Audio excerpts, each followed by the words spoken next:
697 Main Street, and the roll call is Janet Pesatoro. Brian Barabee. Jim Stone. Carol Gumbart. Okay, and our first one is Pace 401 Berlin Road. Continue public hearing on notice of intent and issue order of conditions.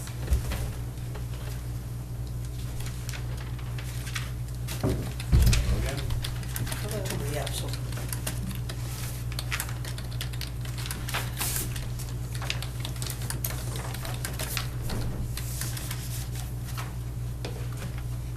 So I don't think there was anything that I came up with that we didn't have necessarily, that I hadn't talked about, but if you want to review, I think the orders of conditions, we can see if there's anything that we needed to ask Mr. Pace about while he's here anyway. I couldn't get the door to stay open, but anyway.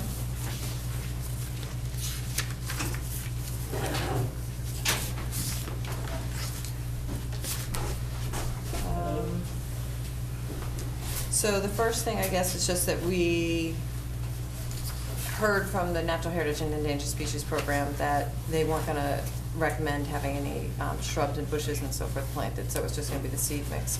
So I did keep in the typical, our standard condition about providing some security for the restoration, but would only really cover the seeding. But I didn't have a figure for that. I don't have an amount. So we'll have to- $300? I don't know. I mean, New England Wetland Plants should provide you with the information and then tell us what that's going to be, how many pounds of it and so forth. So we can leave it as a condition that they submit that to us, you know, that they provide that to us. Where we don't have the quorum to vote on it, maybe we could get it before the next meeting anyway. We do. We have a quorum, but Lori wasn't participating Oh, in the the meetings. initial, you're right. Yeah. Okay. So that is something we could get. So it was also said at our meeting that the species that the Heritage Program's interested in was the Blandings turtle. Since our bylaw also protects rare species, I thought, you know, we would include some of the conditions that we've used in other projects, just to make sure that we don't have any impact to the Blandings turtles themselves or to their habitat. So I had work shall not be done during Blanding turtles' active period, which is April to October, without further review and approval of the Conservation Commission and the Mass Natural Heritage. So we're not saying you can't necessarily, but you have to come back if for some reason you had to do more work there. Well, you're gonna have to do the seeding no matter what. So you're gonna have to True. be going in there, I mean, that's, So maybe there should be an exception for the seeding, you know? you know, okay, maybe you could raking and seeding, okay, I think that would be Sorry, my pen's not working. appropriate, okay? You wouldn't need any machinery back there unless it was ice or something like that. Just general cleanup.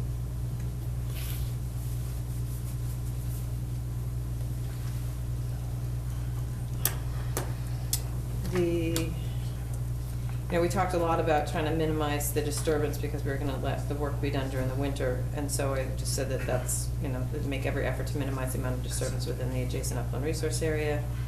That areas that are being cleaned of debris will not be backbladed. We talked about that last meeting, in an effort to minimize the amount of disturbed area. The contractor shall utilize equipment with an extended reach so the debris can be removed from the pond and other difficult spots without the equipment needing to go into the wetland resource areas. So hopefully that would be staying out of the 25-foot, if that's possible as well. Again, and minimize the truck traffic and equipment operation to as few trips over the adjacent upland resource area and any wetland that they have to go into, really just to keep the compaction, you know, as minimized as possible. And any potential tire ruts and other things that would cause erosion. Prior to, this one could sort of be moved up, but prior to any alteration of the site, contractors and equipment operators are educated about the Blandings turtle and be advised to be aware of any turtles during the debris removal. So we've had that on other ones, just, you know, they have a photograph or show them what they look like, what the habitat areas are. Matt can do that. Any topsoil that's imported to the site was to be free of non-native invasive weed seeds, which may or may not be needed, but, you know, it's just there Yeah. as a precaution. So we talked about this at the last meeting too. So Matt had said that he would be present during the debris removal and monitor the site conditions in case there was any buried material or any hazardous waste. So just said that in here, you know, environmental consultant should be on site during the debris removal and monitor the conditions. I added that the use of erosion blankets or jute netting utilized to prevent erosion gullies until the site can be seeded with the appropriate seed mix. So the seed mix that was submitted is a warm season seed mix, and so it's not going to germinate until either late May or early June, or mid-June even, potentially. So, oh shoot, there goes the file. I can get it, thanks. So just because, because of the season, I thought we should have that as a precaution. There is, it's a gentle slope. Maybe it won't be needed, but it's something that we should have in there for site, site-specific concerns that we might have, and in case there's a problem. Okay. Let's see.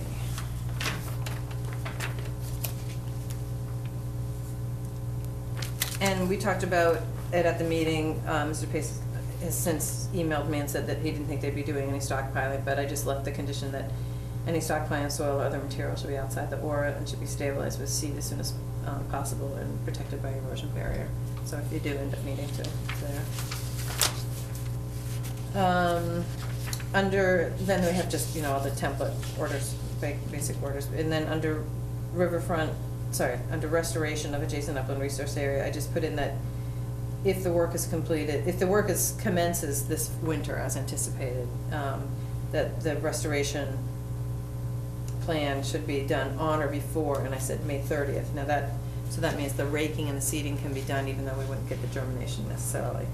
So I think that seems like a reasonable time. But that if the work doesn't start, this winter for some delay reason, that any time the work is done, it would be seeded by the end of the growing season. Okay, wait a second, so we said nothing between April and October, and now we say through May 30th? Well, then I added the exception of raking and seeding. Just the exception, okay. Right.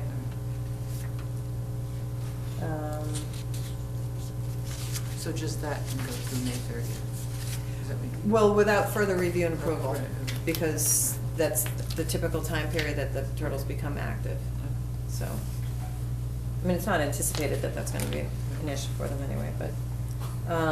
And then there were a couple of conditions that they had put in their notice of intent, some of the monitoring and compliance standards. So they had that the restored area shall be monitored by I think Matt had said that he would be monitoring them for a minimum of 2 years, for a period of no less than 2 years, and that any non-native invasive plant species would be removed manually during the growing season. And then he also had the site shall be monitored on a weekly basis after the initial planting, and then on a monthly basis after the conclusion of the first growing season through the second growing season. So I included it because that's what it said, but obviously during the winter, I'm not sure that we're going to need a monthly, inspection. Unless it's not stabilized for some reason. So we can leave it or add, modify it if you want. Modify it to exclude the winter? Unless the commission finds it's needed. It's fine with me if we exclude the Okay. winter, I can't imagine. Unless it's not stable, maybe that's Right. Yeah. a better terminology. Unstable, not stable.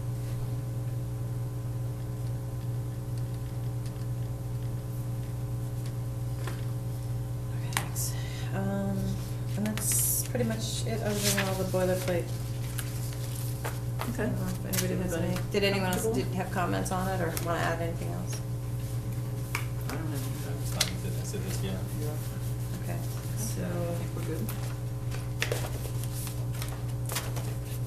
I guess normally we leave it open just for the point of being able to review the order. Do you want to can we never close? We can't even.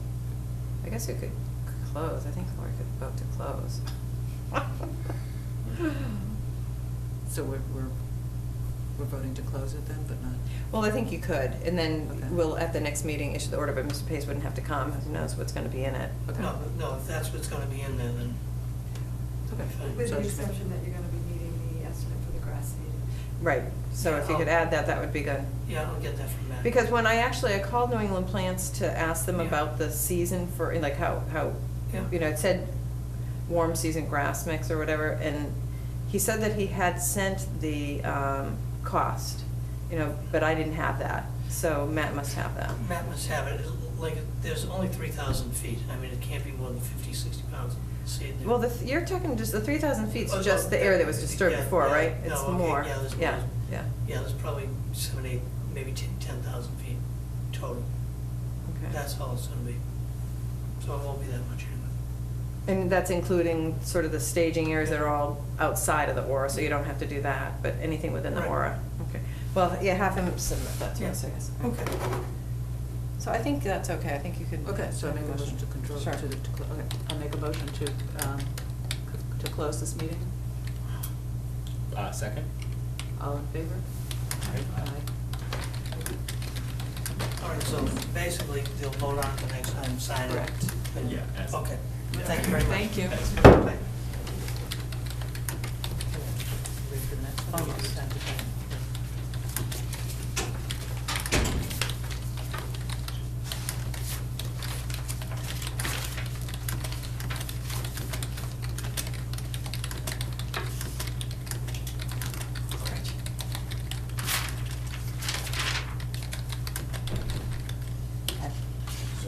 Okay. So this is not a hearing, so you just by Okay. invitation, an appointment with Mark and his partner, I don't know his name, sorry. So to you, I believe. Okay. All right, well, I might need you to spell it when you come up with it. Come on up to the- I can't understand why. Bolton Manor, Crossland Village, Sugar Road. Yes, so we, Introduce yourselves and then. yes, I'm Marco Hagan, Sotia Papalilo. We have, Oh, sorry, before you go, It's say it again. S-O-P-I-R, Sorry, S-O-R. that's the first. Okay. Last name P-A-P-A-L-I-L-O. Sotir. Sotir Papalilo. Okay. you got it. We have agreed to acquire the property on Sugar Road that was formerly known as, well, I guess still currently known as Bolton Manor. That was approved, I think, back in '06 or so. I think the order was even before that. I think the order was in '05 or '06. For a total of 42 single-family homes. They were going to be serviced by a series of wells. This was their plan. By a series of wells that were actually in the wetlands. Yeah. Some of this, you guys might have been involved with, it predated, I'm not quite sure. They were gonna have a treatment center as well, so pretty dense site. Given the nature of the development in terms of, you know, the expense and coordination involving community water supply, with the wastewater treatment facility, economy in general, it really didn't end up being a viable plan, and we didn't think it was an overly attractive plan or a place people would really want to live as much either. So, and the original applicant, he passed away. Kevin Sweeney was held by his family for years and trying to sell it. Freddie Friedis from town ended up actually buying it on a whim, as far as I can tell from conversations with him. He had sold the building up front and originally had bought it because he still maintained some of the land adjacent to the commercial building. And he thought it may enhance some of his commercial purposes. I, happen to know Freddie, we've been talking about it. I looked at the property many times and just never really felt that what was there was reasonable and appropriate, and they were always asking money that didn't make sense. But this time around, we were able to work out a deal with Freddie to acquire, and kind of went with the basic concept of hopefully less is more. So we reduced it from 42 single-family homes to 30. The homes that they had before were 4 bedrooms, so we're doing just 2-bedroom homes. Those smaller ones. Color. Mark, can I just interrupt, are they townhouses more than homes, or they single-family homes? No, the homes are all, they're individual homes. What we- I just was, units, when you used units, I wasn't quite sure. Oh, well, they had 42 homes, we have 32 homes. I mean, they had And this- 42 homes, we have 30 Wasn't the original homes. plan, wasn't it going with the Apartments. townhouse or apartments, and then they went Yes. through a Yeah. lot of, Yeah. it went to Lots of- single house? Yes, Yeah, yes, yeah. through a lot of pain, I think, from, on all sides. And they sides. finally, there was appeal, they dealt with the state, and ended up on that previous plan. What we wanted to do was really kind of downscale the property and make, you know, kind of the center of openness and access to, you know, at least from a view perspective, to the wetlands to be a little more of a focus. This is, we wanted to have a plan that was on the same scale as what they had, so you could look at it. This is a little bit more prescriptive in terms of, you know, the way that we've designed it. I can give you a copy of it. So you can see it. Essentially, we've grouped the homes in clusters of, you know, like a half a dozen. I mean, of basically five lots per se, with 6 homes each. They all focus on a green area, which will have like their individual septic. And then all of these are kind of tied into a central green space. I'm sorry, all individual septic? The There's- cluster, they're- or? they're each, essentially, the parcel is being subdivided into 5 lots, okay? Okay. Each lot. So you has meant its- that not just figuratively, No, okay. yeah, literally. Each lot will have a septic system to service those 5 homes, 6 homes, I'm sorry. And one of the wells, and then another one that we'll be drilling, will be utilized to service those. Okay, the thresholds for a community water supply, as you deal with DEP, is servicing 25 people. So we've got 6 2-bedroom homes. Each bedroom counts for 2, so we've got 12 bedrooms, 24 people. We stay under that threshold. So we're able, it really makes the site viable, because even, I mean, there's expense involved with, you know, creating everything that goes along with the water system, and obviously with the wastewater treatment system. But there's no way 42 homes could afford to operate those 2 things along with everything else. But they would have been looking at fees of $800-900 a month. It's just completely non-productive. So can I just ask, so the wells, you're saying you still have to drill one, is that something that, I thought all the wells were drilled, I guess. There's 4 wells that are drilled. We're using all of those. You are gonna use those, okay. Yes, we're gonna use those existing wells. We have a plan that's more related for the Board of Health, which I didn't bring a copy, that shows the lot lines of, you know, that ties in the septic and the well. It looks like a typical Bolton kind of backland lot plan with crazy strips that go I think all that over would the be place. helpful to get, though, because we do I like to can- see the infrastructure. Yeah, I can email it to you. So you know, and I had my bag, I actually left it at home when I was reviewing this stuff, where I had all the other plans. But I can certainly submit that electronically as I have it to Carol, if we can distribute it as needed. We've redone all the testing, so we'll be working with the Board of Health to file those, because previously all the permitting was done directly through DEP, because it was the wastewater treatment. So, really, everything comes back under local control with the project, that much of it had been dealt with on the state level before. So the systems will be in compliance with Title V. The wells will be overseen by the local Board of Health as well. Obviously, we're here, you know, meeting with you guys to deal with the order of conditions. The comprehensive permit, which was issued, is in effect. We actually just had to extend it again, which the ZBA did. We have met with the ZBA and basically to say this is what we're looking to do, looking for their support to say, you know, have at it, or, you know, or go away. And they were supportive. They liked the plan. You know, obviously they like the reduced scale of it. They think it's a better fit for the site and overall layout. You know, the homes are, you know, a little bit smaller. We're just dealing with 2-bedroom homes. They're about 1,800 to 2,000 square feet, I think, on the high end. What you see on this plan, these smaller structures are garaging. So we wanted to make the plan in terms of, you know, a more pedestrian-friendly plan. So all of the vehicular access runs around the perimeter of the property, and then we'll have a series of walkways that will connect the clusters, you know, into some common space, you know, with a mail station and, you outside the buffer zone, we might pull this back and have kind of a community pavilion, a fire pit or something. It's kind of a focal point for the people that are living there. Every unit has a 2-car garage. Some are attached, some are detached. There's a couple because of grading that we have under. There's a few homes that, we look at it and they're kind of got an orphan because the house is here, but the garage is over here. Which some people, it's a wonderful location. Some people may like it, some people may not. But in doing affordable housing, which we both has pretty much spent our whole career doing, years ago, you'd build the houses, you wouldn't have any garages, and, the places, there's cars all over the place. It's difficult. Even with a 1-car garage, it gets difficult to deal with it. And when you deal with townhomes in particularly, and with dense housing, even when you do, a traditional attached garage, it doesn't look right, because you got a modest sized house, and the garage is the same size as the house. So, we've been doing a lot more detached garages in different locations. Brings the scale of the homes down, it makes it more livable.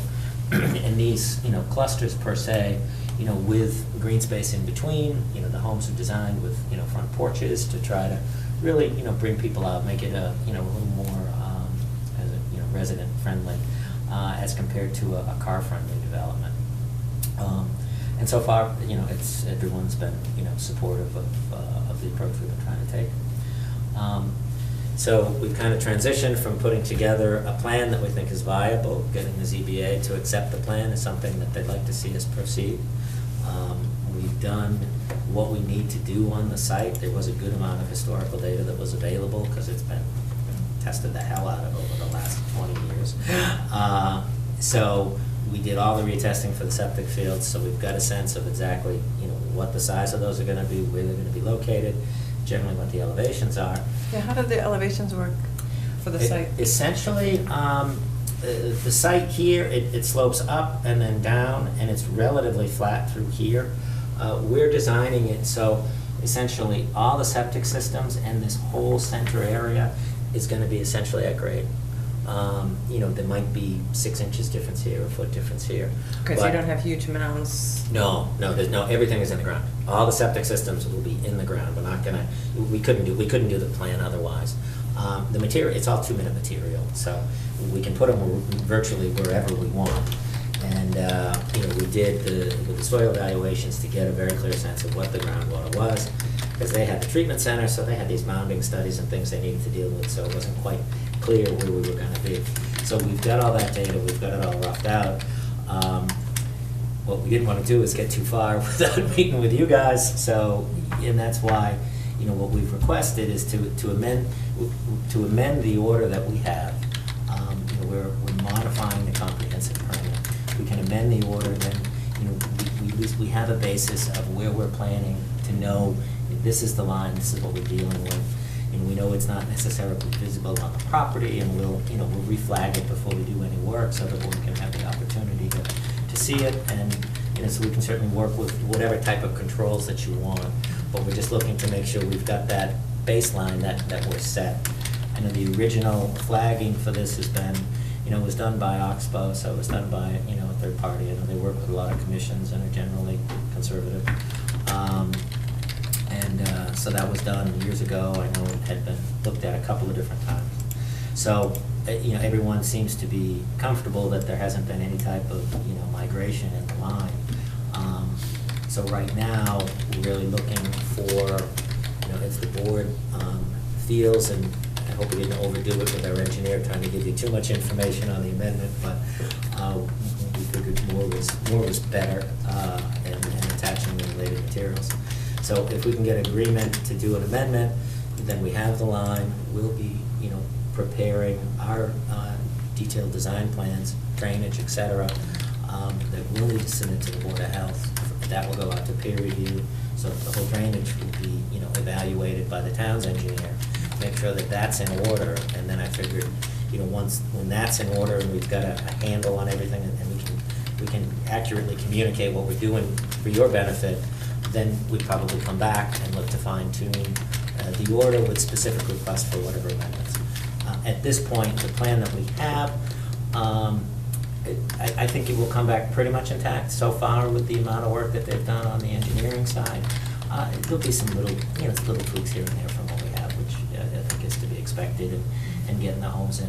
But fundamentally, I think there'll be some minor variations. I think if, looking at this at first blush, if we come back in 6 weeks with a plan that's been, reviewed with full drainage, at first blush, I don't think you'd notice any changes, quite frankly.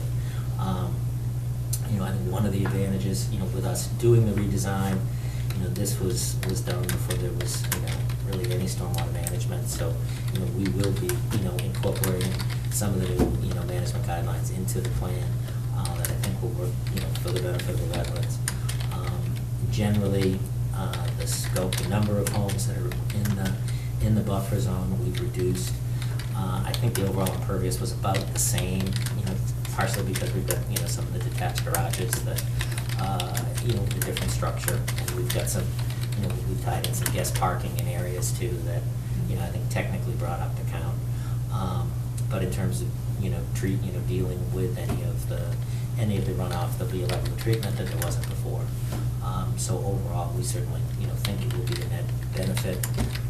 There'll be less people, there'll be less vehicles, there'll be less cars. I mean, there'll be less, less effluent, less water draw out of here. So overall, the flows, there was 42, there was 160, 170 beds before. Now we're going to have 60. So we've got about 40% of it.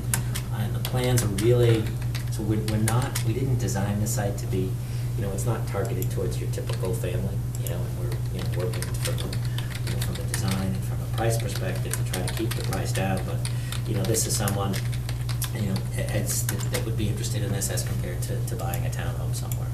There'll be, maintenance will be included. We've got a master down and a master up and a very small study if somebody had it.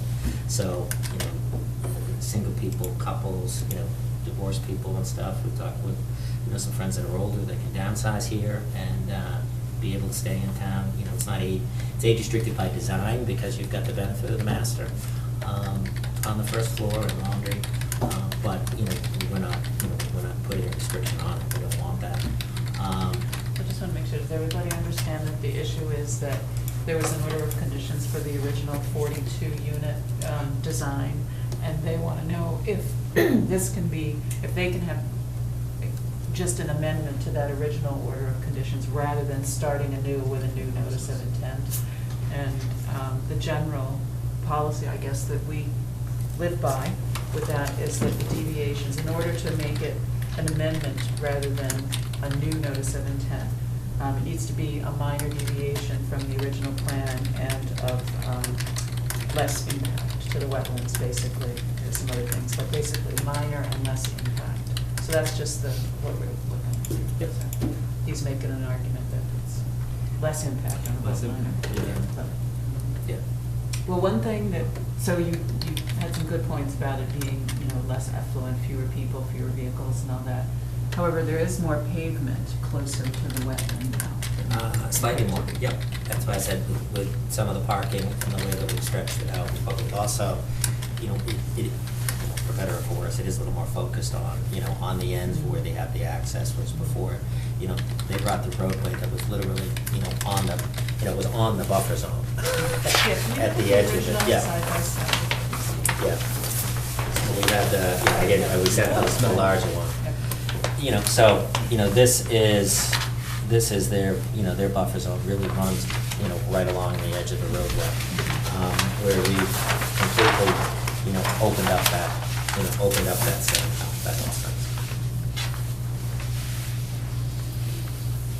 So Mark, a couple things, just to step back to, I'm not sure everyone is as familiar with comprehensive permits, but, so I'll just ask, are you Sure. familiar with the comprehensive permit process at all? I am not. Okay, so they, when you have a project that is going to meet certain affordable number of units, is that how Yeah. it drives it to the comprehensive permit? Yeah, want But- me to do the I was comprehensive gonna say, 101? yeah, okay, 101. It basically goes to the zoning board of appeals, and everyone gives input to the zoning board, But they are required to still file under the Wetlands Protection Act. And so when they went to the zoning board back in 2000 and whenever it was, or whenever this thing originally started, who knows? Ultimately, it was Maybe it was later than that. 3, 4, 5, The zoning board waived the local bylaw. So, under the original permit, we were only looking at under the State Wetlands Protection Act. So the adjacent upland resource area wasn't in play, it was just the buffer zone, and if there were any other wetland resource areas. So the vegetated wetland, sort of, can you just highlight what that is? Yeah, this is I mean, on the. Portion, the one in the original- center of the property Yeah, this is- is the, the flagged, Yeah. this is the wetland line here, and then there's another one down here, and then I think we There's pick one up across some the buffer street. from across Yeah. the street. So there was not within the any resource area. riverfront associated with the project, that still would have been in play. Right.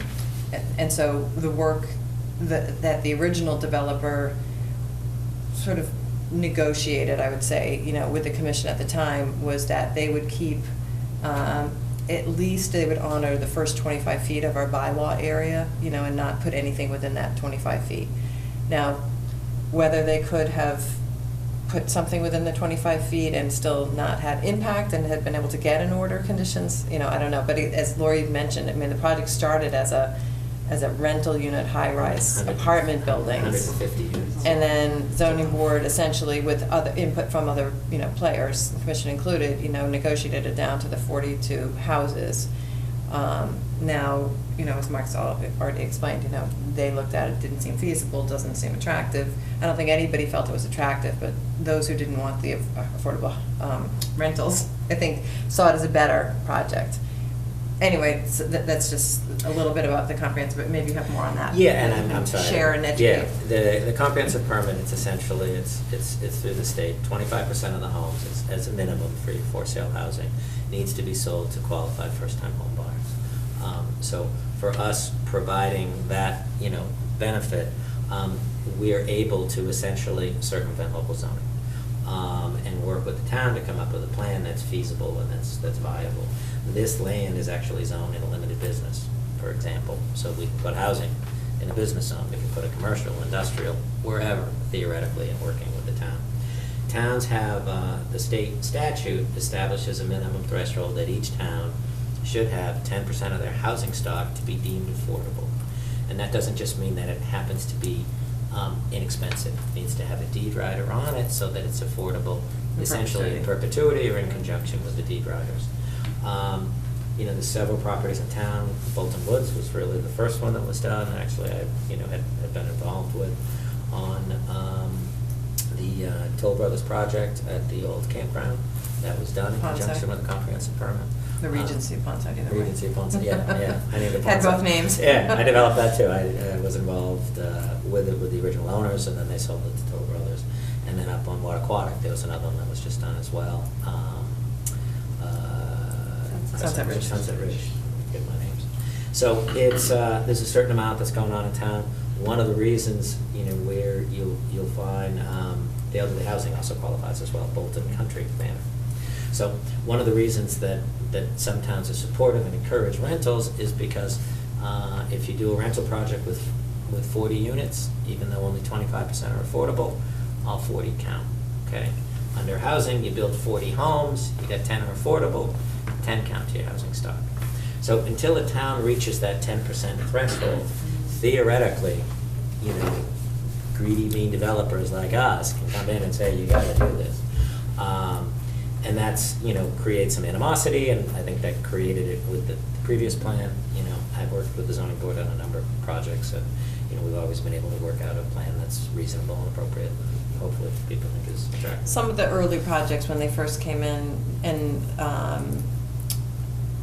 the process again being that it was sort of, limited in what they felt as though the town had to be given. Some of the projects didn't come, and then I'm not saying Mark's necessarily, but didn't come in with some of the information that you would have wanted, to be able to make a decision.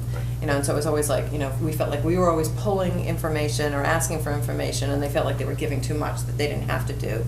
And I think aggravating. Yeah, it was very It is aggravating. at times. So you have, some people will say it was a friendly 40B, or, it was not, and so, I think what Mark's looking at trying to do is do something that he thinks the town would prefer, than what we ended up with in the other design. Right.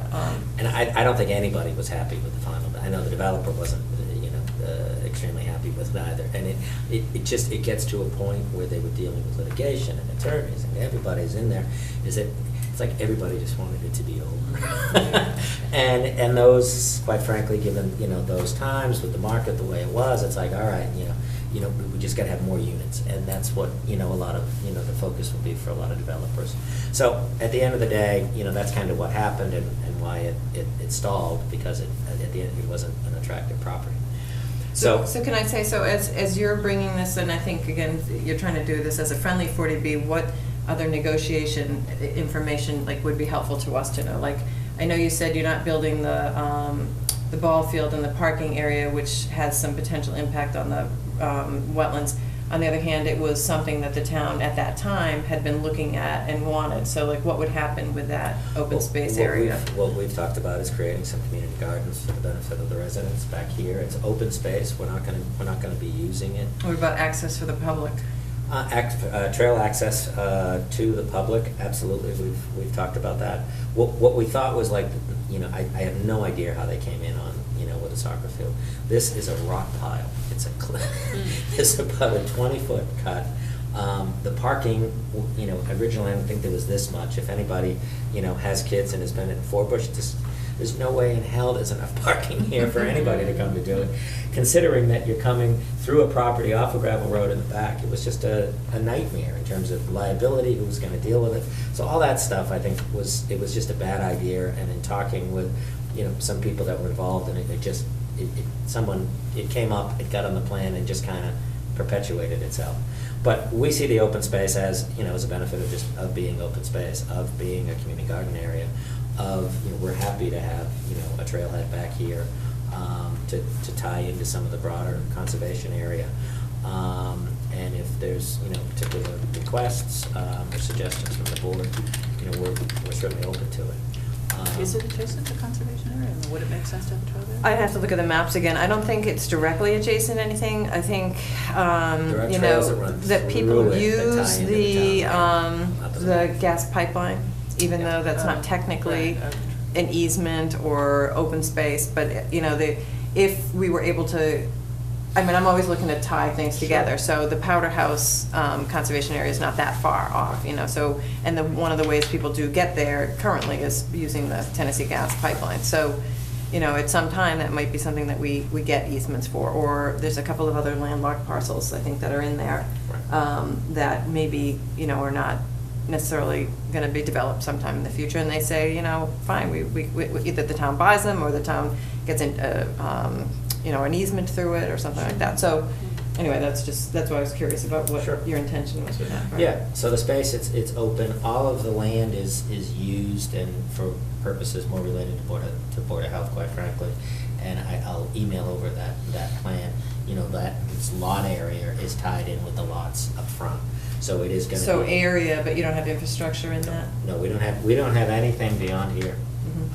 So, Other than the connection with the wells, and I think there's already a hub where the wells tie into. So there'd be no reason to, seems to me that culvert was going to. Yeah, I was just gonna bring that up. That was already done. It wasn't done with our review. We didn't, I don't think it was, to be honest. Okay, I'll check with Sue. 'Cause Yeah, she had said and she if had they thought did it, had they been didn't do it upgraded. with our oversight. That might not be a surprise. Yeah, so I guess I would like to find out the status on that, I because will I confirm didn't know that because they had done that. I thought she had told me that this had been upgraded back here, the wells were installed. She said she thought that they did some plantings back here as well. Well, I think I mentioned that to you too. So one of Yeah. the things that I would like to also see is where the restoration area Yeah. was, because if you're, like, one of the areas that you had, I guess, is there any, was there This something area. in that? Oh, yeah, I can't see. This area Yeah, so is that here, area, I this just want to here. make sure that's not encroaching on what was restored as part of the restoration area. Wasn't it like Winterberry or Blueberry bushes? Blueberry, I was with them when they were planting it, I mean, There, yeah. so I know that they did the restoration, I don't know the success of it, because, for a while, before the Permit Extension Act came, they were coming in regularly and giving us updates, but then once the Permit Extension Act was approved by the governor, we didn't see anybody see any- anymore. you didn't see anybody before, yeah. You know, they needed an extension, so we weren't seeing them, they weren't doing any work, there wasn't any reason to ask for anything. Right. And So they were- I and they don't were know trying the to current convey- status of any and of they were trying that. to convey at that point as well. And all that, we'll happily, I look at this as, I'm sure it'll be more than a two-step process. But really what the focus was with the initial meetings with the zoning board was, if we can get, if you're generally supportive of the plan, and we can agree for a framework of how we're gonna proceed to make it, efficient for the boards, obviously efficient time and money for us, and go through it in an organized process, since it isn't all new information, then we can do that. And those types of things, that you'd like to see, that you'd love to see us incorporate in the final plan, we'd love to hear them, and I'm happy to, to come back on another interim meeting to talk more specifically about that. I can bring Sue if need be, and she can talk more specifically about what she's done, and we'll do we can do a site walk with you, Carol, so that we know what's there and, what the relationships are. We have, we've got the same 25-foot buffer that was in here as well, that we weren't infringing upon. That we're, we will be maintaining. As Carol was saying, as part of that 40B step, we can circumvent the local zoning, and we have to meet the state standards. So, for Board of Health, they've got a local set of regs on top of Title V. We need to comply with Title V, and technically, waivers, can be secured for the other stuff. It's similar with the Conservation Commission. The Wetlands Protection Act is the standard, but we're going to do whatever we can do to accommodate your concerns, going through the process, so that everybody can, we can address as many needs as possible. I mean, where Janet mentioned, the policy, the state's policy is, to consider minor changes and improvements, I guess I don't feel like I've had quite an opportunity enough to compare the two plans yet. One, because I just had the little plan on Thursday, I didn't really get to do a whole lot of work. I mean, one of the things that I guess I would want to look at is our order conditions and see like how much of the order would have to be potentially changed.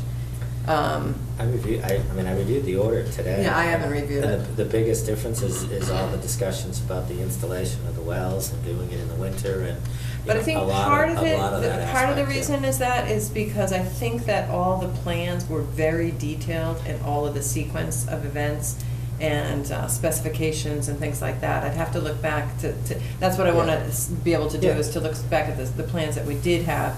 Yeah. Because I think, that's my recollection, I could be wrong, but my recollection was that we worked through so much of the detail into the plan that the order didn't need to say that much. And so, again, right now, we don't have any of the detail so much, so it's really just conceptually. And I don't know, so I would just also add from what Jana said about the policy that the state has put out there, is that there's no real time frame. Like, we don't have to make a decision, with any time frame as to whether we want to amend the order. But it would be nice so Mark would know what our interest is, so that he can either move forward and do a new That's- notice, or that's the main or whether to thing. go for the amendment. I'm not quite sure that I would be ready to make a recommendation yet. I think the overall design is much improved in terms of a planned design for the buildings and the layout, but I guess I still, have some concern on the wetland side. There's still 12 units in the buffer zone, or 12 areas. I guess I don't. But down from 19. Down from 19. And there is some more impervious area and parking areas and garage, and, so again, Mark said that stormwater, they will be looking to, meet the state stormwater standards. I guess I still feel like we need to get into the nitty-gritty of that, but overall, the concept, again, And is another what he's. thing which I personally like is the common area. You had a lot of houses that were right along the edge of the water. Each family is going to have a backyard into the water. With this, you've brought all the common area away from the wetlands, so more play or people's activity is more away from the wetlands, as opposed to individual houses up in close to the water. And is it condominium style, so that you said that they don't have to do the maintenance, so it's It'll be not gonna be condos. individual owners maintaining the backyards? No, it'll be common services. It will be, there will be, the landscaping will be done by the association. Snow plowing will be done. You know, any issues related to the wetlands, both from protection, maintenance, et cetera, that'll all be coordinated by the association, not individual homeowners. Mhm. Yeah. So is it better to have more of the human activity in the center there with more car activity around the outside there as well? That's our feeling. I mean, our feeling is what we looked at it, and really one of the directives that we gave to our designer is that we, it's, you've got this open space back here, and it's attractive, really. And they just cut it off.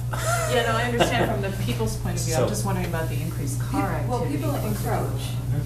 Where the asphalt is there, that's as far as you're going, with the proper drainage. And then- Well, and Calculation. and management, snow plowing. and stuff like that. Right. Keeps it to a certain level. If you look at any homeowner that has property next to the water, where they keep going closer to the water, where if there's a road there, we don't necessarily. That's the end of it. Yeah, that's a Yeah. good one, too. And the two-bedroom versus four is going to cut down on the number of Yes, cars. certainly. And I suspect that it's not even linear, that if you double the amount of bedrooms, you more than double the amount of cars. And you double the amount, and you exponentially increase the number of trips. I mean, with, if you've got a neighborhood with kids, you've got you come and going all day long. Yeah. And that's, it truly isn't the, it's not the market that we're going for, just. So how many to be bedrooms were honest. these each unit? Four. Oh, they were four bedrooms? These are all four bedrooms, yeah. Does the, 4-bedroom, 2-car garage. the size of the roadways, have they changed at all as far as for public access and emergency access? We've got, there were 2 main entrances that they had before. This entrance here and here are in the same location. We've opened up, this section, on the back side here for additional entrance. We put the turnarounds, and those are to comply with the appropriate vehicle size. In these areas as well, as we were proposing to put fire cisterns for fire safety as well. They're both outside the levels, so, we tried to incorporate, what we consider to be, just, Well, what I'm- important public yeah, but what I'm access. wondering, on the. Instead of roads, are they lanes or Right. smaller? Oh, these are modest they're modest in width. yeah. Did it change though, or is that? This was generally, I think, 2-way traffic. I think we're slightly narrower, but I'd need to confirm. I don't want to say, yeah, we are, and then find out that we're not. They might have been 22, we might be 18, but I'd want to confirm it before I put my life on it. So, but generally, we've wanted, the whole vehicular thing to be cut down. We did build in visitor parking, which we think is important. They didn't have any of it here, so you can say, oh, geez, they got less pavement, but you're gonna have cars that are all over the street if you get into a tighter neighborhood. So we've got at least, we've got 30 homes. I think we've got close to 40 spaces for additional visitor parking. So people, Mark, they have them over, they have additional vehicles. Is any of your visitor parking, I don't know where that's located. but- There is some that's here, Yeah. that's in the buffer. The rest of it is here, here, here, here, here, here. That's all generally outside the buffer. So If it's in the buffer, could it be impervious? Can it be porous with? It's off the access, but that's certainly, we can talk about it. I mean, Pondside used the compacted gravel with like some graded material over it. We can look at it. And like I said, we have additional parking, so if nipping around the edges on some of that impervious, it's something that, that it's important that the board will certainly work to try to make those modifications, so. But this back here, we tried to limit what was in the back, and so this is really the only section, and we've got 1, 2, 3, 4, 5. So we got about 100 times 20, it's about 2,000 square feet of impervious. So is the only reason that you have access coming around the back for this garage, or is that emergency access? Well, for both, for emergency access and for, you've got these, this house too. So, but generally, this route. But I mean, if it was going to this house, it could stop there. If it was going to that If house, it's it just could going to stop that, there. yeah. Theoretically, but it does, you know, we wanted to have the turning area for people to be able to maneuver as well.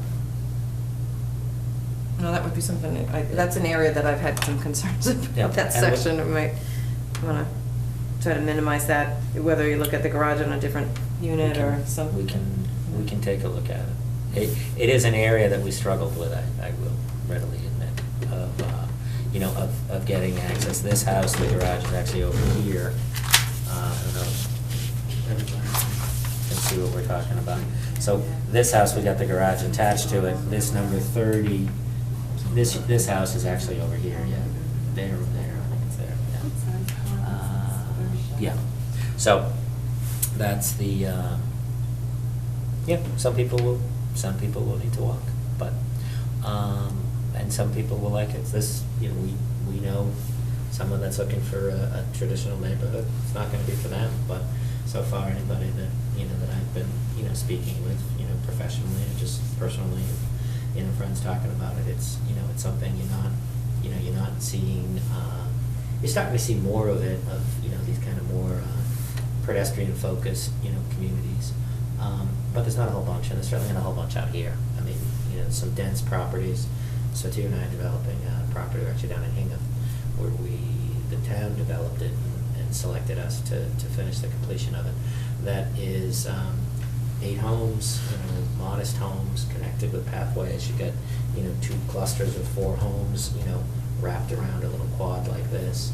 I did a project down in Needham with, you know, 6 homes just focused on a courtyard with, you know, detached garages. We talked about the one in Concord too. What was that? Riverwalk. Riverwalk. Yeah. I don't know if Yeah. you've seen that one off of 62. Is it off 62? Is that 2762? I think it's off 62. Yeah, it's 62. I've noticed it driving by, I haven't stopped. Go down in the back, it's wonderful. He did a beautiful job. The homes, you know, again, modest. I think those are 3 bedrooms, and size is about the same size that we have. It has the community garden aspect. It Yep. has a focal a community building that's like a seasonal building. Yeah, it's just a little pavilion type thing. And actually, some of the idea of, you know, of putting a open air structure or fire was, I saw it there, I loved it. I Yeah, thought it's it was- really gorgeous. It was really, he did a very nice job on it. And I see good ideas, I'll And I'll they steal also them. have the, There we go. they have the park, they only have a certain number of parking spaces and a certain number of garages, you know, and. The garages are all up at the street. Yeah, they're all up, they're not adjacent to the home, so it's all, Right. so you know, they have carts and What is wagons it? that, What's it- it's called- Riverwalk, and actually you can go all the way out, there's a trail that goes out to the, To the river. Assabet or Concord, I guess I Concord think it's River. Concord River there. It's right by the old, what's that big Right mill before complex? the mill building, Yeah. right, the mill. Yeah, I forget what it's It's called. been redeveloped, right? I've been there, I'm a doctor there. But if you go online, I think if you go to riverwalk.com, you'll find it.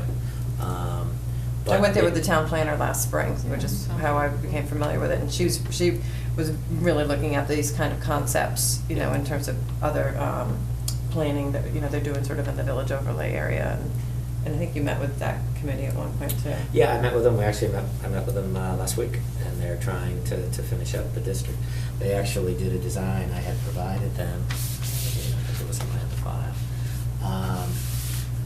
I had, you know, was talking with the consultants that are doing the planning, so I actually sent them, you know, this plan electronically, and they built it in, and, you know, they have, you know, our development here, you know, there's the existing commercial building, with the Clinton Savings and dentist office and stuff is here, and then they put together, you know, there's a mix of, you know, probably a half a dozen small buildings that were commercial focused, and then they did some housing in the back and connected them all with walkways, which, you know, would make it a, you know, really a great place. I mean, because if you're living here and you can actually, you know, walk to a Yeah, place, something you know, what a like concept, that. the place to services, you know, he's got a liquor license, I could have a restaurant and stuff up here, and, you know, some other things. So, you know, there's, you know, a lot of thinking, you know, not just us, but, you know, within the town that, you know, they're trying to create an environment in which, you know, we can get, you know, some of the services that, as, you know, so Jay's not a resident, I live in town, you know, that you'd love to have.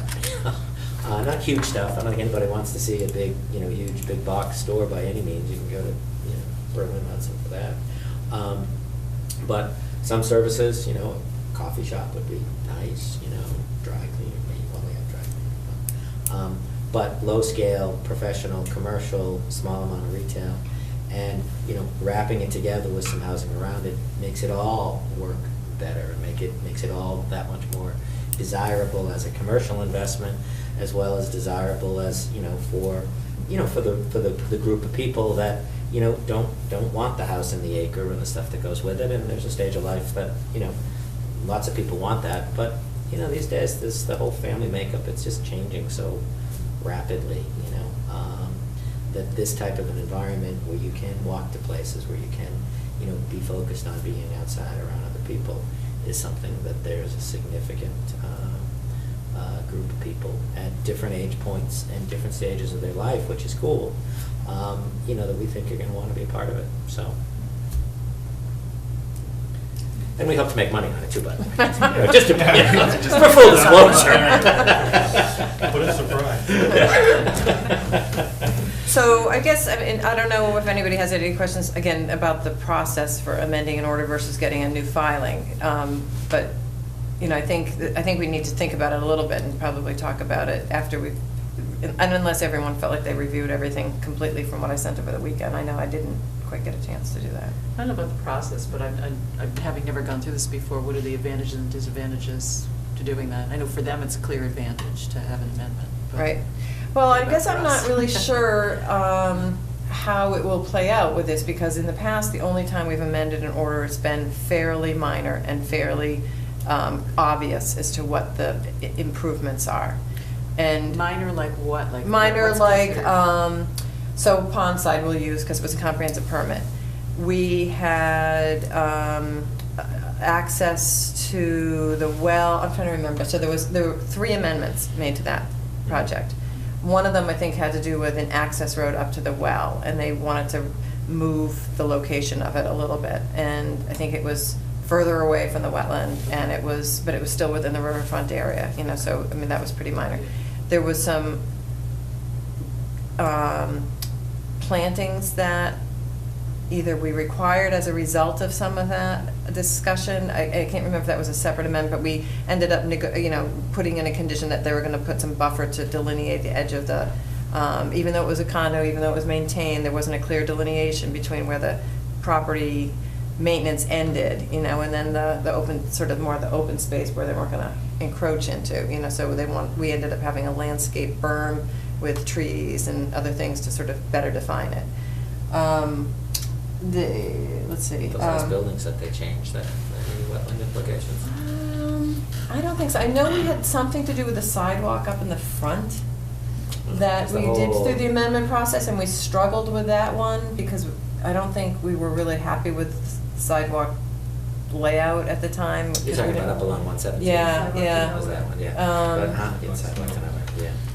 But, I remember talking about I mean, that so one. there were 3 on that one, but they were fairly small. It wasn't like a redesign of the project, essentially. And I get what Mark's saying completely, but they were minor. And so I could send you some examples, I guess, if that would be something that would be helpful. Or If I may share That was some mid-construction too, thoughts though, right? about Yeah. disadvantages or disadvantages, I don't think there are any advantages or disadvantages. You're still gonna go through the entire process of reviewing all the documents necessary for making sure that this development complies with the standard that you have established. What it does is, it shortens the process. That's all it is. Well, not even not all that much, though, right? I mean, we still have to have a legal notice published in the paper. You still have to notify abutters.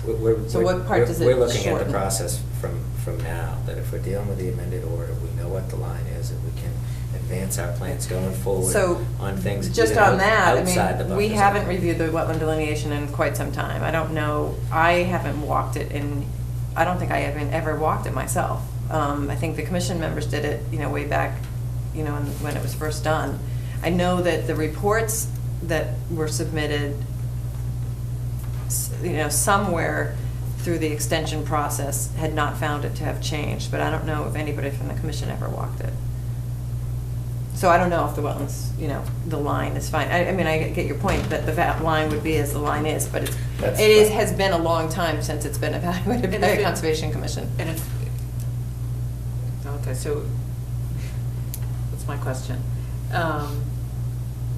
So if we were to make this an amendment, would we not be able to go and check the wetland delineation, or if we had to do that, would it I don't have to really be know. not an amendment, would it have to be a whole new? Well, the line is still the line because of the permit that's in place. Right, so, but the permit, so that's the question she's saying. So Yeah. if we found that the line had changed, Right. you know, then it's a disadvantage for the commission, because then you're working on an old line that's not I see. So that's if- not valid today. So if we thought that the line had changed, then it really should go through the process from the start with a notice of intent, right? Because the old order, But the old order's in effect, so Yeah. that's this. Yeah, the old order's in effect for the original for plan. the original Yeah. delineation, Yeah. too. Yeah. So I think if we have concerns that I mean, I think you should look at the policy, and we should look at, you could even look at, you know, the conditions that we had in extending permits, you know, because that was kind of where we would look at different things, you know, is the wetland delineation, you know, still valid, you know, are we still comfortable with that? I haven't, as I said, I haven't seen this at all. That's the question that we have found the answer to, that we believe, based on the permits that are in effect, Mm. whether or not we modify the plan, don't modify the plan, the line is the same line. That's what we have found out from our own research. Okay, And that's that's what reasonable. Mark has supplied you guys to review and make sure that we are in line to what we're Okay. saying. So should we? Have you checked the line?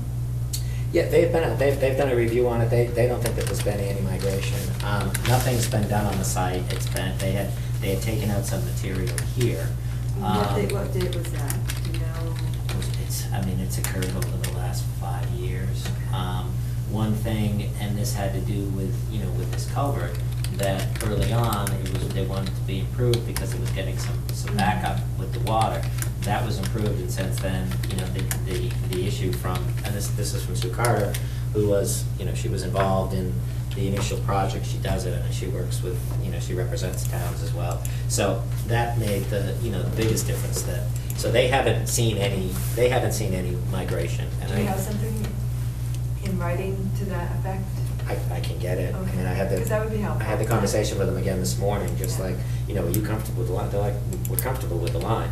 Just, you know, it's the middle of winter again, so I don't. I know. And that's the thing, I don't wanna wait until, you know, waiting until April. So the timeframe for us and the process to review, when we're in the process, that time is that time. And we're not saying, you know, we're not willing to do whatever you want to do to make sure that you're comfortable with it. The timeframe when, you know, when we say we're looking to save some time is to be able to advance the balance of the plan on the basis of what was established before. You know, from a practical sense, you know, we look at it even, you know, talking internally. You know, we're maintaining the 25-foot buffer as it is, okay? That's a local bylaw. Theoretically, I don't wanna say we don't need to honor it, we know it's important to the Right. board. So even, you know, as a Well, worst also case. should be important to you where you are a town resident. It is, no, and that's when we've honored it. So I'm not, you know, there was never a suggestion to get rid of it. But, you know, theoretically, if this flag moved 5 feet, you know, under the state act, it doesn't necessarily need to change our plans, but we know, you know, that it's important to the board. You know, there isn't a feeling on our side that there has been, you know, migration, because nothing over there is. What is changed. the They haven't been closest doing point you anything. have for any activity to the edge of the vegetated wetland? Do you know? Oh, 26 feet, you know, similar to the old plan. There's some areas, we're close to the 25 feet, yeah. And we're finishing that up, so that 25 feet is the line that, you know, that's our no-touch line, you know, So I- as it was before. So I have two questions for Carol. So, first of all, does it make any sense to check a wetlands delineation in snow conditions based on just the woody species that are there? We can't see the other stuff. Well, under the Wetlands Protection Act, I mean, that was the primary way wetland was delineated. Oh, You know, during the winter? Well, no, not during the winter so Oh. much, but just on the woody, Just- you know, just just on on the the woody. vegetation, you know. Not the Well, or not, herbaceous. no, I shouldn't say, I thought you were saying just on the woody. No, Yeah, it was that's just what we on the can see vegetation now I meant. with the sun, I mean, really. it would be difficult with the snow now to do it. I mean, you can Yeah. still do soil borings, it's not a deep frost or anything like that, Well, but I you guess wouldn't the see. question is, would it be right. meaningful to go just look at all we can see now is woody vegetation, we can't see Not anything necessarily. visually. I would have to look back. What I would say on this site is that I really don't, since I didn't do the wetland delineation, Yeah. and since I haven't checked it ever, I don't really remember whether or not any of it came up into more field area.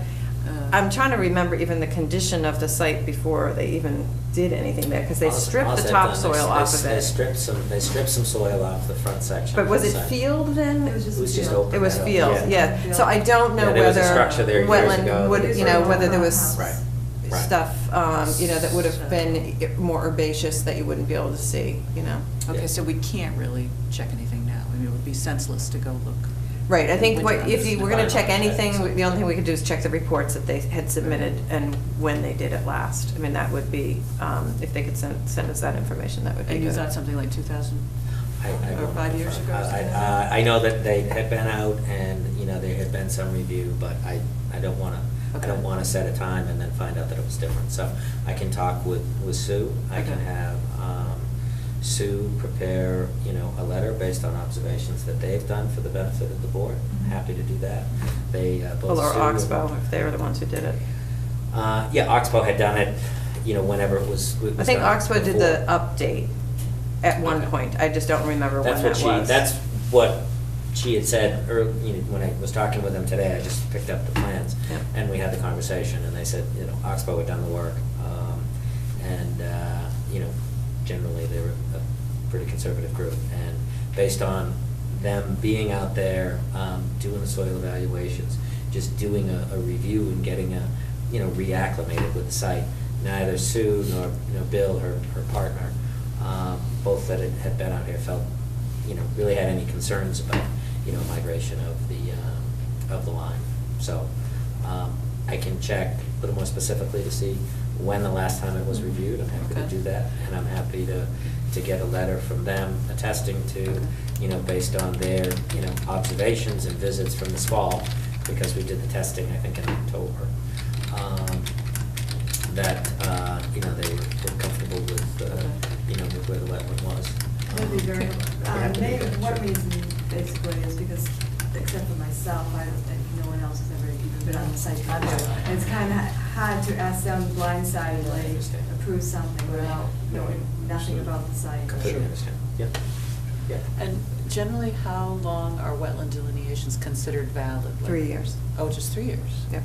Well, as long as the order is in effect. Right, or if the commission's extended it, and so one of the No, I reasons. understand, but I Right, just it's mean, like, what would a typically, it's wetland only, sign like, if you just- did an ANRAD, if they filed an abbreviated notice of resource area delineation, it's good for 3 years. In the case of this project, Bolton Manor, because they were asking for extension permits, at some point, and I don't remember when, the commission said, you know what, this has been extended and extended, and we need to know whether anything has changed in terms of the wetland delineation, because that would be a reason that we would consider not extending it further. And so I don't You remember. think that's when Oxbow went out? Yeah. Okay. But we had so many extensions with them, I don't know when. I understand. Because we used extension permits in a form of, to get things done too. At the time, you know, they hadn't done the restoration, and so, you know, one of the things that was like, all right, well, you know, we'll give you. You want the extension, We'll give do you, this. you know, a Yeah. month to get the plantings in, you know, okay, you weren't able to get them in, but you needed a couple more weeks, we'll give you 2 weeks, you know, I mean, it came to It that was point, that because it was basis, that, sure. There you was a lot know, of pulling teeth on yeah. Yeah, There's a lot of wet- Pulling teeth on it. Pulling teeth, yeah, yeah, I can understand that completely. And, you know, so for better or for worse, at least, you know, hey, you got something for the extensions, and there was work, there was review. So if there was something, you know, that, you know, was a red flag during that timeframe, I think it Can probably I ask you would've too, come up. Mark, because I'm just not sure of your process, and I don't know that this, it doesn't matter from a wetland standpoint, but do you sell this then, once it's permitted to be done, or are you in? What do you mean, do I sell it? Like, I mean, Pondside, you know, that project was sold, then to the Regency, or? We own you it, know, we're building it. We'll That's your be- intention? We'll be here through, yeah, Mhm. that's more than the intention, yes, we'll Mhm. attest to that if you want to. I just didn't know how that would We work, are you know. acquiring it, and we've acquired other properties, but we're, you know, we are developers, builders, we are doing it. pond side, I was just a consultant on the project. Okay. I never had an ownership interest, so, Okay. I haven't sold And if any you decide to property. sell so it, I'm gonna build it up. He'll buy it, yeah, yeah. So I've always, where I've had ownership interest, I've always stayed in, built it out. But, I did consulting for years as well, so. Our thought pattern here was that trying to maintain what was already established as the status quo and work from that. We felt it might have been a process that is better understood and easier to work with. That was the reason why we designed everything within that 25-foot buffer area that was already pre-established. Even if the line went in and out a foot or two, like Mark said earlier, we felt it wouldn't really significantly have any impact to what we're proposing here. But that decision, obviously, it's yours. Well, I think in that, and that Lori said, the other members, and there's other people who aren't here tonight, but who are completely not familiar with the project at all. So for them, having a new filing, a new notice of intent, to them, they get all the information. It's just not quite clear what we're gonna get for information doing an amendment, What would you want? Well, I guess I would have to look back and see what we, as I said about the plans, the Sure. level of detail that was on that was one thing. Because I'm pretty sure, all of the notes that were on it were all about sequencing of how things were gonna happen and so forth. There was a construction sequence and that was, operation and maintenance stuff that was built into the order, that I did see, and whether there's stuff that's on the plan. So, and again, quite frankly, with a lot of the stuff, the wells, they're in, they're done. Yeah, so that's the other reason I want to know what the other infrastructure work is going to be. Certainly, I guess I would think that, the stormwater, not just the zoning board necessarily reviews that, but the commission looks at that stuff, So Sure. if they're going to have a consultant look at that, then that's fine, but if they're not going to do that, then. The conversation then, is they intend to use Sandy Brock from Judith Nitch that Mhm. did the review before.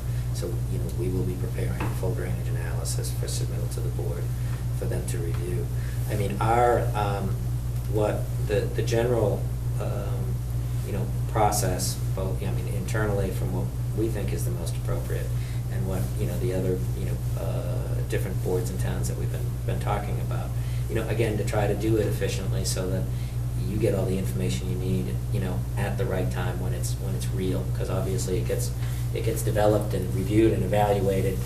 And the hardest thing from a development perspective, whether it's a permit or a conventional one, if we start work with you and we're working with planning or zoning, they make changes, we come back, you get sick of us because we keep coming back with changes that we didn't even ask to make. So, if we can, establish the line, then we know that we're safe with the way that we've got our septics located, and we can establish the base elevation for the site and complete, the grading around the buildings, and get everything done. So, we're hoping within the next, 2 to 3 weeks to be able to make that submission to the Board of Health, get their feedback, make sure they're generally comfortable with everything. While we're doing that, they're finishing up the final grading adjustment on the site to be able to do the detailed drainage analysis that's going to be required. Then, if this board had been comfortable with an amendment and, agreeing to the line, while that work is ongoing, we can come back, work with you, and, get an agreement on what you want for materials, whether it's, plan-based or information-based. So we can be working with you to address those needs while the drainage is being done, and then we could sit down and be seeking, or I guess make a formal submission at that point that we're incorporating what you've asked us to incorporate and what we can incorporate. We'd have some feedback back from the consulting engineer that the drainage that we have is reasonable and appropriate, and you'd be able to evaluate it and understand how the wetlands are being protected and whatever treatment we're doing, to deal with the water.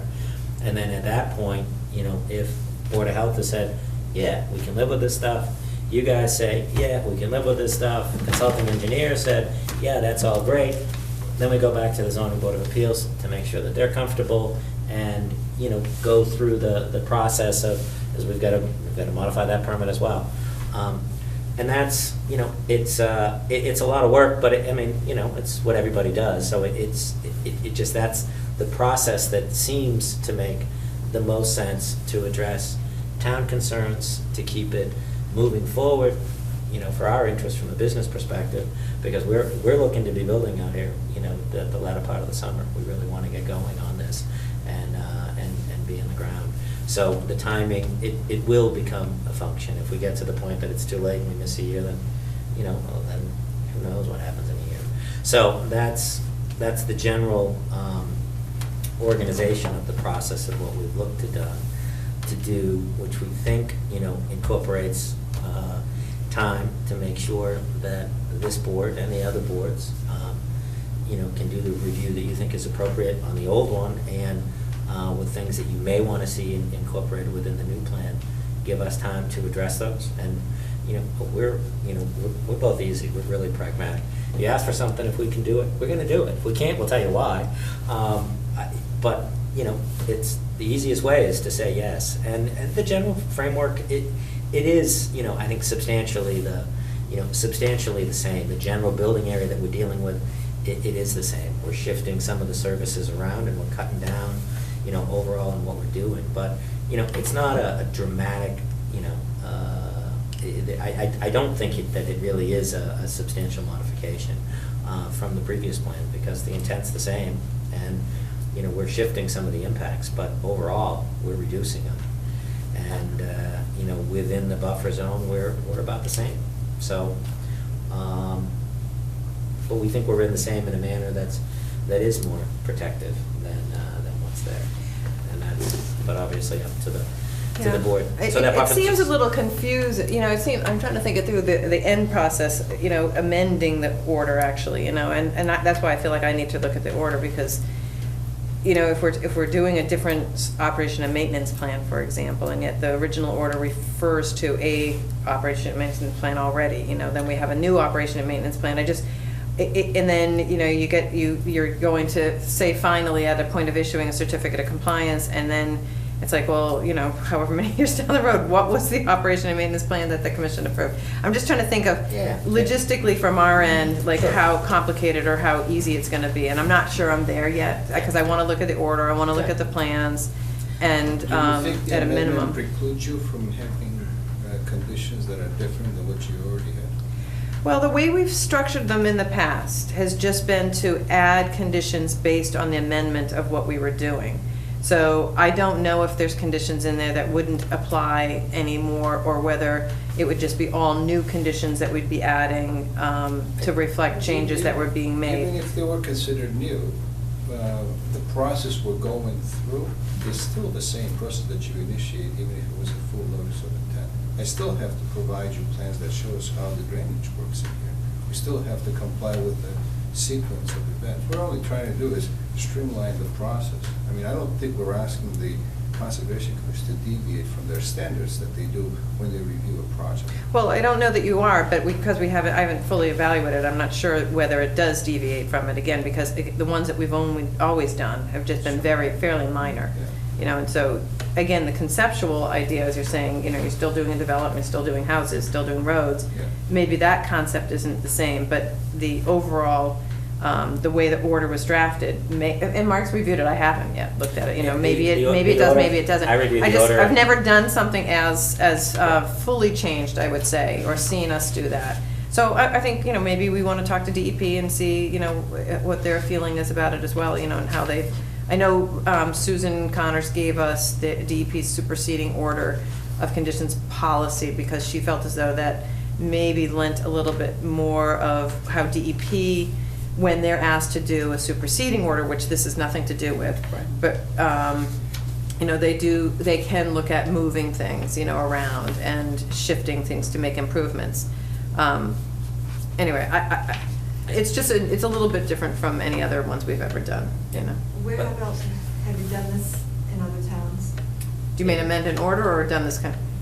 Yeah, Amended the order? to this extent. You know, we do it, I mean, I've done it, it's usually, it's more in the process of the development that you kind of go through and do it, but, I mean, the order that's here, nothing jumped out at me at the order that's problematic. But nothing ever like up front, because this is, you know, this is is all a new ballgame for us. So, Sure. but, then this is why we're kind of like, well, yeah, we just got to sit back Yeah. and look at it for a second. Yeah. But just, you know, is there someone else that you've done it with that Carol can talk to there? You know, it's not, I don't know if Sotir has, I haven't apples to apples to do Mhm. exactly this, I haven't. Mhm. You know, because, you know, we're making such a reduction here, usually you're dealing with the same thing, and I've taken detached and made them, taken attached product and made it detached, and, you know, we've plucked units out, you know, in Boxborough building right now, and the order was, you know, it was for an attached project, and it's in the riverfront. Mhm. So actually, that's probably not a bad example. And I cut down the number of units, did detached. That was an order that had been appealed, so it was in DEP jurisdiction. And that is riverfront, and, you know, really actually did the same thing, and they said, no, that's fine. The impacts are the same. You went through DEP on that one? That was, it had been through DEP. I mean, I'm working with the commission that's dealing with the oversight, but the actual permit was issued by DEP, so they accepted it, and they just accepted the revised plans and said, great, go forth and prosper. And the plan was extremely different from what they had looked at and what had been permitted. That went from a commercial building to, I think, 8 attached units to what ended up being 4 detached homes. So it sounds like And the the whole issue then line, the was- delineation is really the key thing for you, that's what would make a real difference in terms of Yeah. filing a new application versus going with what's existing. Yeah. So, because, I mean, if the commission can't decide and we haven't it on, I mean, you could file a new notice of intent any day, and we could start the process for you, which would, you know, give you the time frame, maybe more so than, you know, us not sure what we're gonna do at this, you know. If we Yeah. wanted to look at the Yeah. delineation, so if you gave us the information, we said, you know, I think we wanna look at the delineation, you know, before we would make a decision.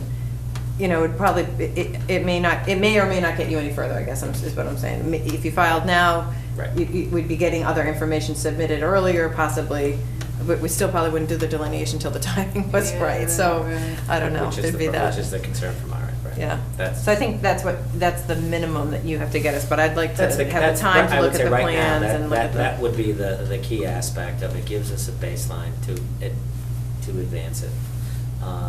Yeah, and from the that's- Board of Health, that point is well noted. I mean, you have to meet certain standards for that Have you- setback. Have you had a chance to look at the package that was submitted by Mark, by any chance? The one you sent? Yeah, us? sent out. It was out I on read it all. Thursday. Have you had a chance to look at it? Yeah. You did. You understand what we were trying to do there? We were just trying to say that the line is the Right, line. yeah. And we were giving justifications for it to maintain that line. If you accept it. And I think this is what we're asking, is that you need to show us Documentation. documentation that Can we give you says something? the line is the line. Yeah. Yeah, when was it last evaluated?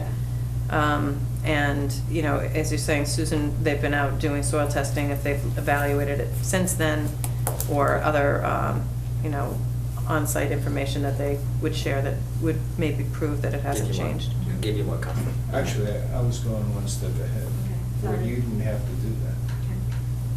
The information that was submitted to you, it says that basically when a developer goes into a town and says, okay, I'm gonna do this development, but before I do that, I want to agree to the line that we have.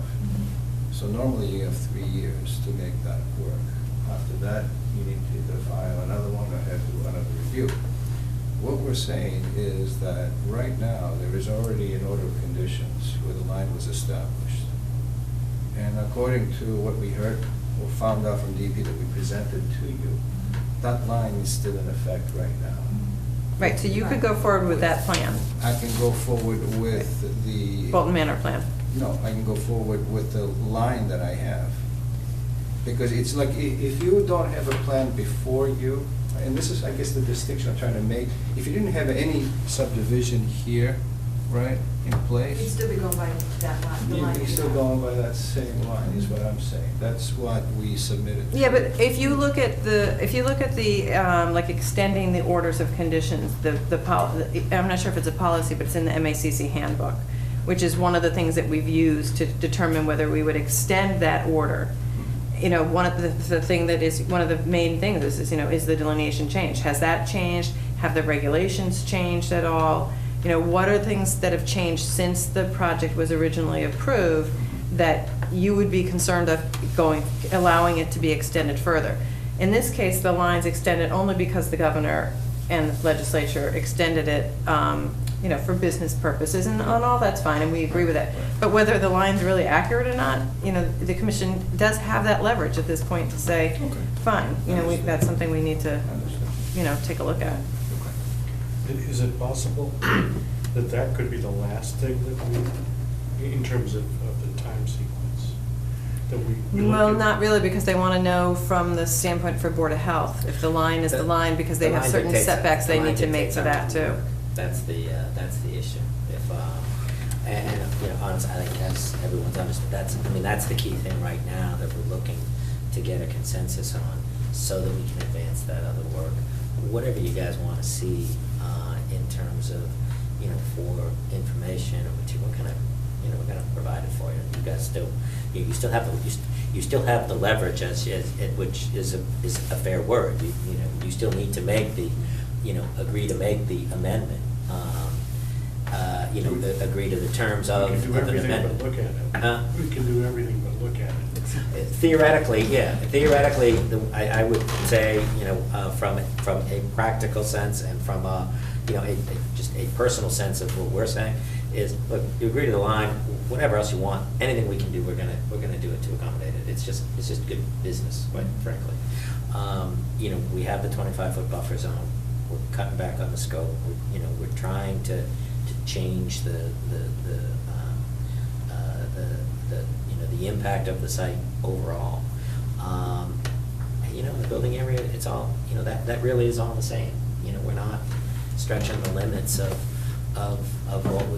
what was done before. And so, but, you know, fundamentally, that is what we're asking now, is if you can accept the line, and you accept the line, you know, we're gonna do what we can do to help you. I mean, not help you, but to address your genuine concerns, and we have the same ones.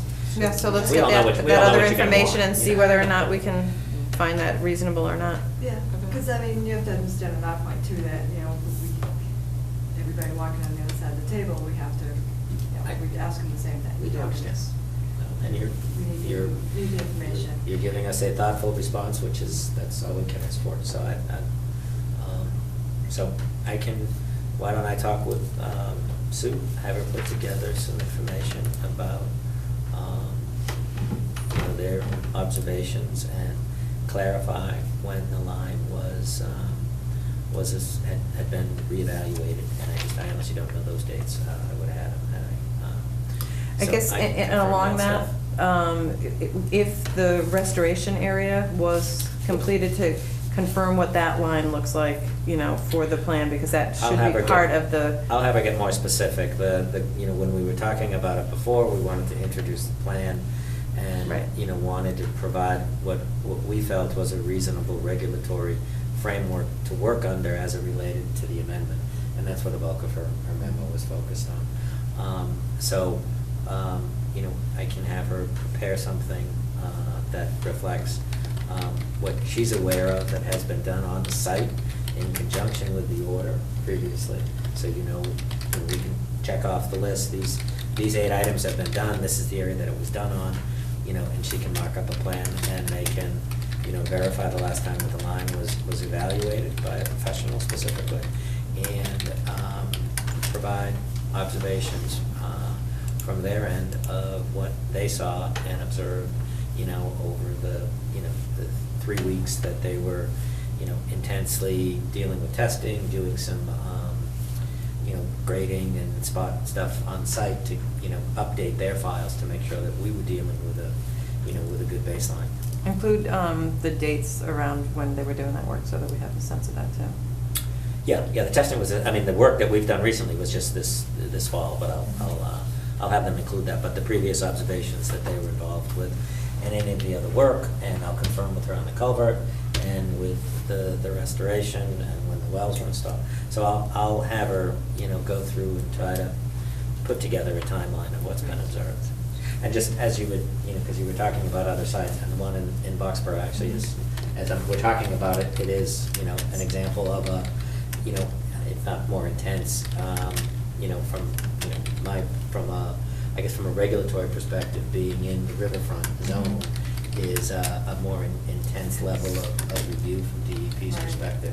And they were, you know, literally, hey, look, that was the line, if you're in, you know, if you're outside the line that was there and the, you know, the scope of work, you know, the impervious and stuff, and I've got some detached garages and stuff there, so it was all about a wash, a little bit less. They were like, That was if it's fine. less, that's good, and you're not getting any closer, that's good. And they, you know, signed off on it, and all they did was just accept the revised plan, quite frankly. Mhm. And that had been going on since 2002, Okay.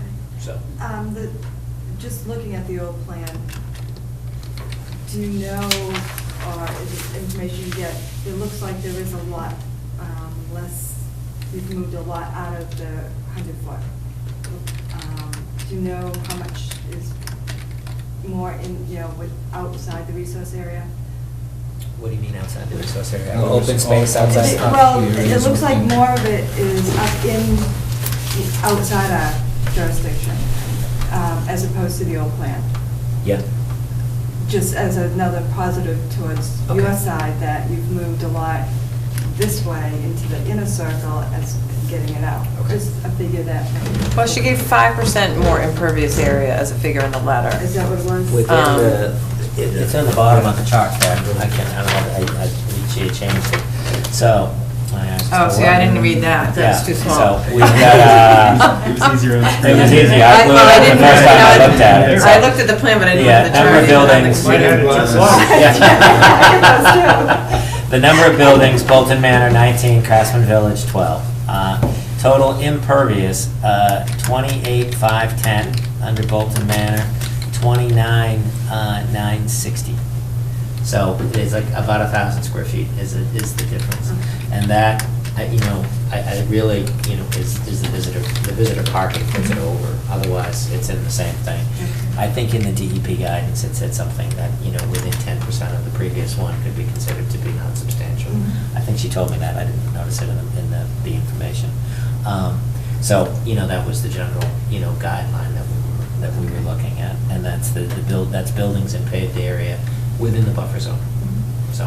So it's about a wash, we're nominally over.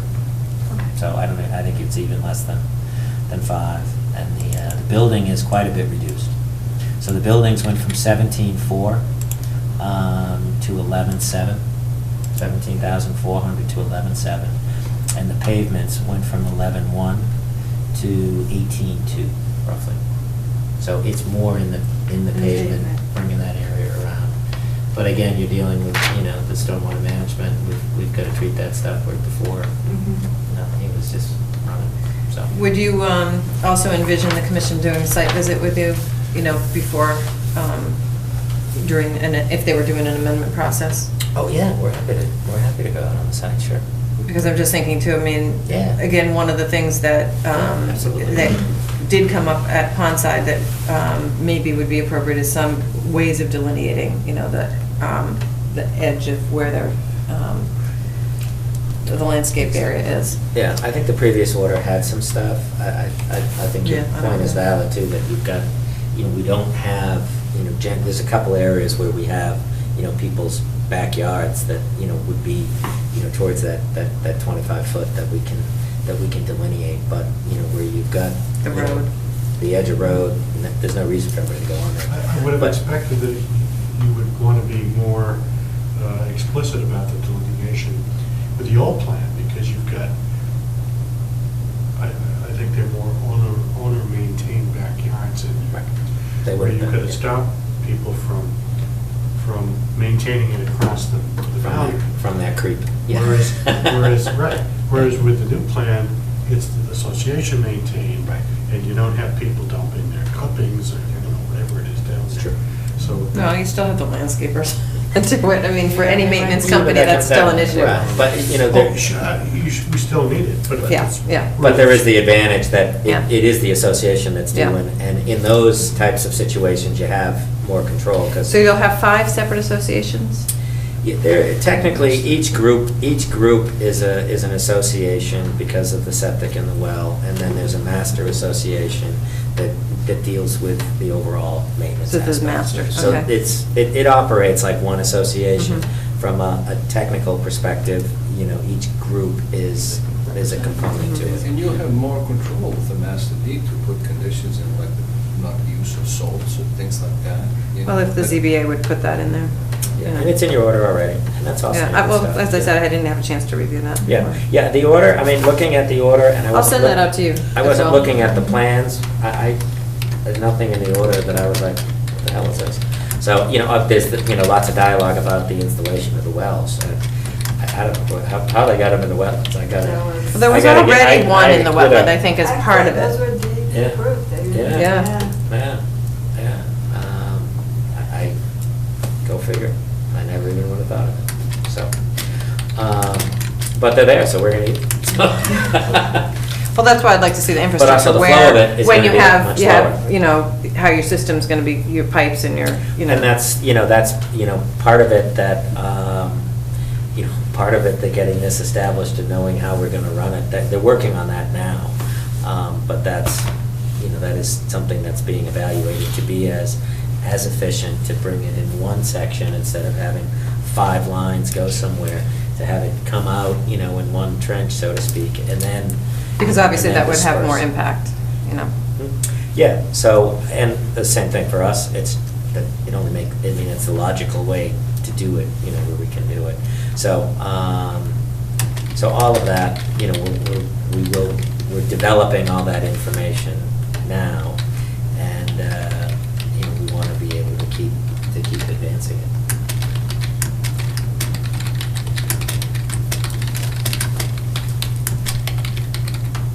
Okay, well, we were gonna shut off our meeting at 8:30, so it's 8:40. Oh, is it? Oh, wow. Mostly because of the flies. weather, right? Time flies when you're talking. Can I, Well, I look, just, it's a good I have, meeting. like, one other thing that I just would like to try to get done before you walk out the door, and I know, so, should we just end this now? Sure, You so good? then we're. So. It was just an invitation, so I think you guys, if you want me to carry it onto the next agenda, and if that gives you sufficient time to review any other material. So that's typically, the sooner you can get the information in to the members, it's certainly better, they've had more time, Sure. and same with me. Yeah. If you can leave hard copies of the Yep. big plans Yep, there's and 3, the you green can have all colored 3, plan. or I can leave it. Would be great, Everything so you that I see. have that, and Yeah. then anybody who wants to see the big scales or whatever, we can figure that out. So when's the next meeting? February 4th. 2 weeks? Basically. Yeah, February 4th. So minimally, it doesn't go on the agenda unless we have the material we need. Sure. The Thursday before the meeting by noon. Yeah, You know. I think we can prepare. And sooner than this that's better, information. just because Yeah. I didn't have time with the long weekend and Friday, town hall's closed on Friday. I That's was in okay. the field most of the day.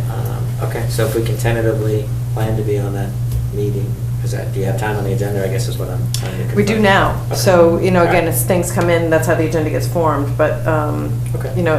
that's sort of the cutoff is the noon time. I have to post it with the town Sure. clerk. Sure. So we will plan on that. We will get you the information as quickly as we can. I will leave all of these copies here. You want me to fold them up, wrap them up? I'll get them, that's Leave them fine. in the file. I probably will, I'll fold them. Okay. But, Nice to meet you or if you all. want to fold, Thank that's you for the fine. time. Carol, nice to meet you. Nice to meet you too, and I'm gonna say it, let's see, nice to meet you, Sotier. I'm not gonna say the last word, half over here. I don't need the last name. Fold this real quick. There aren't that many other sites here, sir. That's the last one. You'll have to go find another one. Unless you go to Greece. Yeah. Okay, But so, when I hang around with Mark, I'm Irish. That's right. we have to combine your names for your company. Do you want to keep moving it then? Yeah. Do, Don't mind me. Wilder Just throw this Road, for you and then we'll take off. request for certificate of compliance? I'm sorry, what? Wilder Road, the request for certificate of compliance. Okay, so we are gonna move on then? Yeah, 'cause Okay. Bob had said that he would recommend issuing it, based, and I, Okay, but you're not worried about traveling back to stuff? well, I just want to do this one, because they're waiting on this one. Okay, so let's move on to Wilder Road common driveway request for certificate of compliance. So at the last meeting, it was recommended that Bob and I go out and do a site visit, and we did that last Monday, not yesterday, but the week before. And although there was some snow cover in the swale itself, you know, we looked at the driveway, the crowning looked good. The apron, Drive safe, too. Take the care. apron at the top looked good, although it seems as though they'll have to maintain that over time, but that's outside of our jurisdiction. It was difficult to kind of see whether any of the gravel, or all of the gravel had been removed. I think it's an ongoing, I mean, the bulk of the gravel that had migrated was because of a gully that they had that, and it kind of went into the wetlands. The information that members had given before was that it was overgrown. It was hard to see whether there was gravel in there or not. We were going to recommend that we wait until the snow had melted and take another look at that, but then I found out from the engineers that the last house that's, not the last house, but one of the houses that's down there that had gone through the bankruptcy, I think, or been foreclosed on, there's a person who's looking to buy it, but the bank won't, they won't go through the process until the certificate of compliance is issued.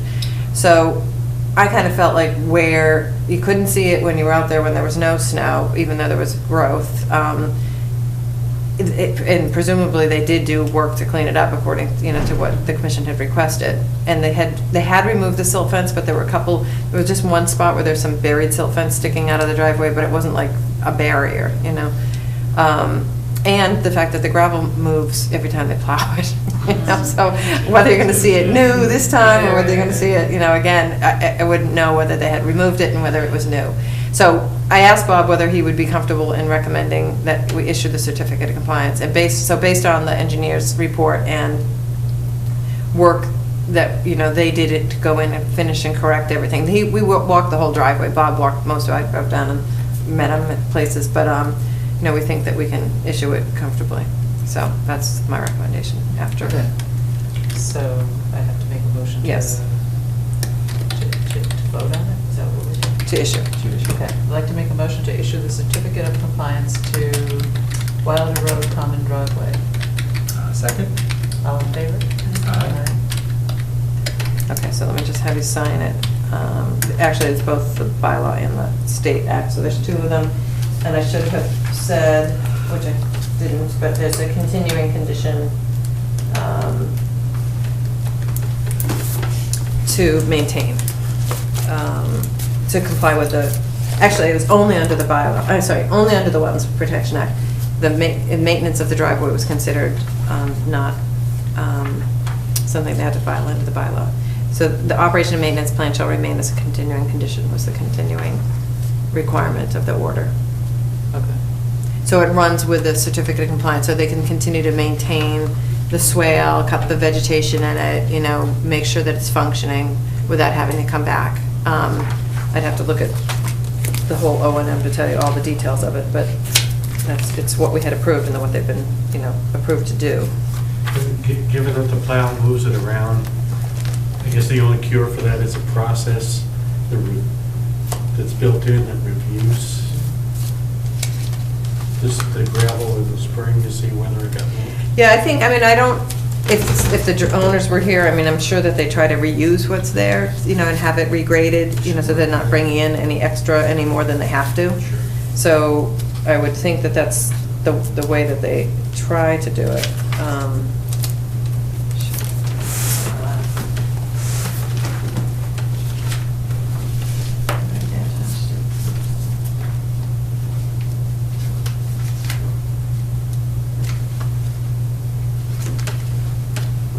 Does that happen to you, or is yours paved?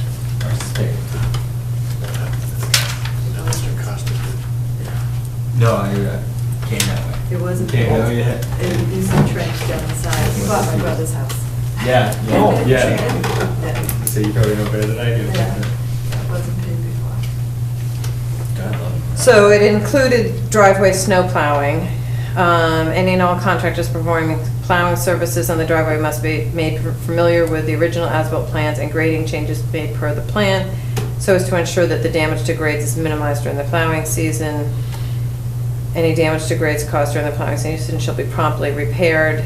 by the spring maintenance effort. Spring maintenance is after each spring, after the last snowfall, the common driveway shall be inspected and graded and treated with amended materials as necessary to ensure adherence with the plan. The 3 swales shall be inspected, any vegetated residue or new growth shall be removed and disposed of properly, not within the wetland buffer zone. And if spring maintenance is performed properly, all grading and swale systems should function as designed and prevent erosion and wetland runoff incursion. Fall maintenance is removing all leaf matter, also not to be disposed of in the buffer zone. And the materials to be used would be to dress and spot repair, otherwise added to the driveway, and swales would be using the material in compliance with the specifications that were in the plan, the as-built plan that they originally submitted as how they were gonna do the work. Highly recommended that it be a mixture of crushed stone, 1 to 1.5 minimum, and stone dust not be used on the driveway. Use of crushed stone less than 1 inch nominal is not recommended. So it gives them details to go into the future. Okay, so.